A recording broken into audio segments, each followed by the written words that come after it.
Saudara Komisi Sidang Etik Polri memecat dengan tidak hormat Kombes Agus Nurpatria, Kepala Detasemen A Biro Paminal terkait penghalangan penyidikan kasus pembunuhan Yosua. Masih 3 perwira Polri lain yang akan disidang etik.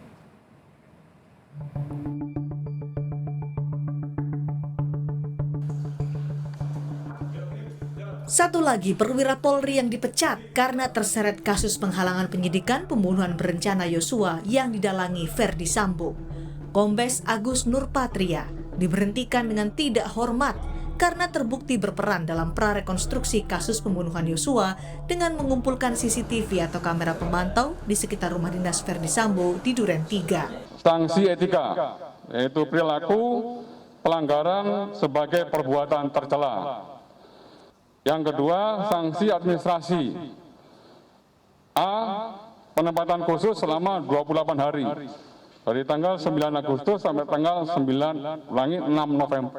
September. Mohon maaf. Ya, kemudian B.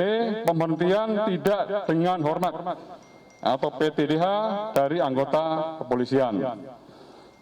Telah dibacakan putusan oleh Hakim Komisi Sidang Kode Etik, langgar KBP ANP, mengajukan banding. Atas putusan ini, Agus Nurpatria mengajukan banding. Selain Agus Nurpatria, sudah ada 3 perwira Polri lainnya yang dipecat dalam kasus obstruction of justice atau penghalangan penyidikan kasus pembunuhan Yosua. Yang pertama, Ferdi Sambo. Mantan Kadif Propam ini diduga memerintahkan perwira lain merusak dan menghilangkan barang bukti di sekitar lokasi penembakan Yosua. Yang kedua, Kompol Baikuni. Ia terlibat mengumpulkan dan merusak CCTV di sekitar lokasi penembakan. Yang ketiga adalah Kompol Cuk Putranto.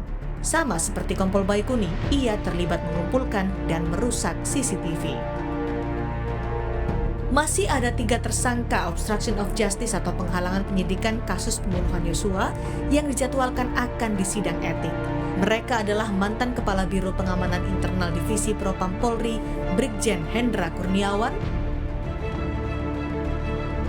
mantan Wakaden B Ropaminal Divisi Propam Polri AKBP Arif Rahman Arifin, dan mantan Kasubdit 1 Subdit 3 Dittipidum Bareskrim Polri AKP Irfan Widianto. Tim Liputan, Kompas TV. Hari ini Polri kembali menggelar sidang kode etik di Gedung TNCC Mabes Polri. Perwira Polri yang disidang etik hari ini adalah AKP Diah Chandrawati. AKP Diah Chandrawati jadi polwan pertama yang disidang etik dalam pusaran kasus Ferdi Sambo. AKP Diah diduga melanggar kode etik dan tidak profesional dalam kasus Ferdi Sambo.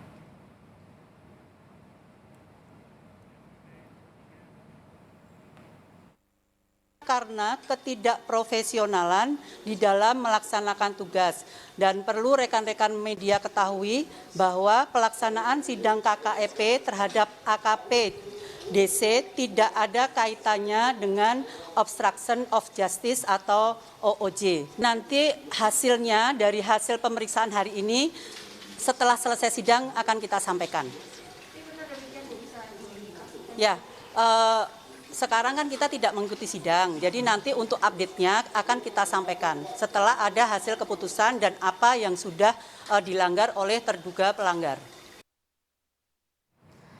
Polri, saudara, menghadirkan 4 orang saksi dalam sidang etik AKP Diah Chandrawati. Salah satunya adalah Kompol Cuk Putranto, mantan Kasubag Audit Etika Biro Pertanggungjawaban Profesi Divisi Propam Polri yang sudah dipecat dalam sidang etik.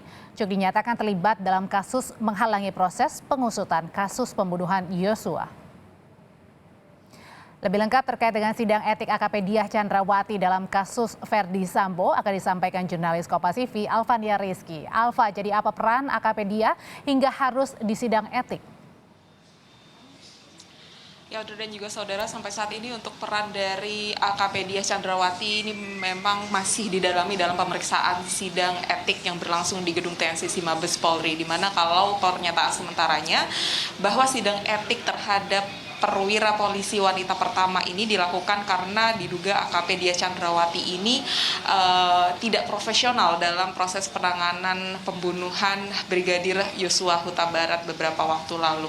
Kalau sempat kami lihat sedikit tadi dari TV Polri bahwa ada informasi peran dari AKP Diah Chandra ini terkait dengan surat izin kepemilikan senjata dari Barada Richard Eliezer. Tapi hal ini tentu saja masih harus kami konfirmasi lagi karena sampai saat ini belum ada pernyataan resmi dari Divisi Humas Mabes Polri.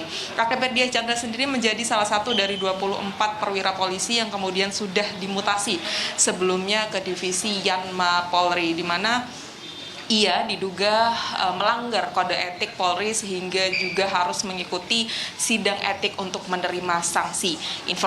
Informasi sementara yang diterima oleh media dari Kadif Humas Polri Irjen Dedi Prasetyo bahwa AKP Diah Chandrawati ini diduga melanggar kode etik dengan kategori sedang. Kalau dilihat dari aturannya bahwa sanksi yang akan diterima ini kemungkinan besar terkait dengan sanksi administrasi yang memang diperuntukkan bagi mereka yang terbukti melanggar kode etik dengan kategori sedang. Yang pertama ada mutasi atau demosi minimal 1 tahun, kemudian penundaan kenaikan pangkat minimal 1 tahun, penundaan pendidikan juga, dan juga penempatan khusus maksimal 30 hari, atau yang paling berat adalah pemberhentian tidak dengan hormat.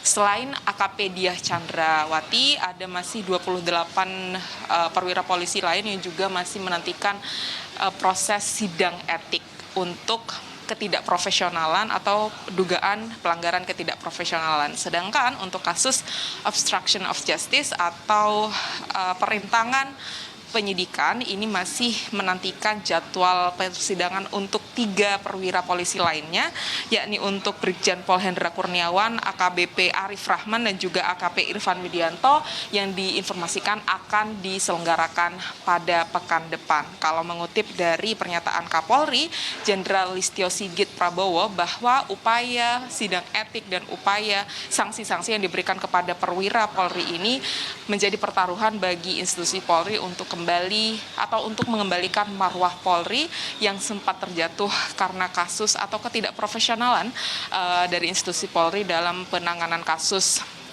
pembunuhan Brigadir Yosua Huta Barat. Dan sampai saat ini secara total dari tubuh Polri sendiri sudah diperiksa setidaknya 97 anggota Polri yang diduga melanggar kode etik Polri, dan 28 diantaranya ini sudah akan disidang terkait dengan pelanggaran kode etik, dan 7 diantara yang lainnya sudah terbukti sebagai tersangka obstruction of justice atau perintangan penyidikan dalam kasus pembunuhan Brigadir Yosua Huta Barat.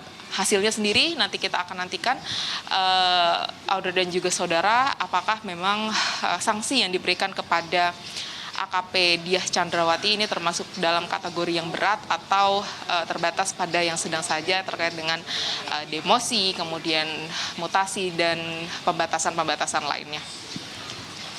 Audrey. AKP Diah Chandrawati masih menjalani sidang etik. Terima kasih laporannya dari Gedung TNCC Mabes Polri, jurnalis Kompas TV Alvaria Rizky.